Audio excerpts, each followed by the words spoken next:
জয় মা তারা। ভাগ্য বদলে নিতে প্রত্যেক দিন পুজোর শেষে মা তারার একটি বিশেষ মন্ত্র আপনারা জপ করুন। মা আপনার ভাগ্য বদলে দেবে। থাকবে না জীবনে অর্থকষ্ট, থাকবে না কোনো গুপ্ত শত্রু, এবং থাকবে না আপনার আশেপাশে কোনো অশুভ শক্তি। মন্ত্রটি হলো এই যে, ওম करालवादनं घोरं मुक्तकेशिं चतुर्भुजं कालिकं दक्षिणदिव्यं মুন্ডুমালা বিভূষিতাম। ওম নমো ক্লিং কালিকায় নমঃ। আপনাদের বোঝার সুবিধার্থে মন্ত্রটি আরেকবার বলছি। ওম करालवादनं ঘোরম মুক্তকেশিং চতুর্ভুজম কালিকাং দক্ষিণদিব্যম মুন্ডুমালা বিভূষিতাম। ওম নমো ক্লিং কালিকায় নমঃ।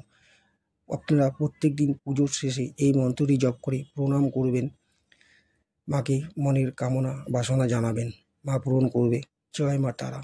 আপনার জীবনে মা তারার আশীর্বাদ বর্ষিত হোক, এই কামনাই করি মায়ের কাছে। জয় তারা, জয় মা তারা।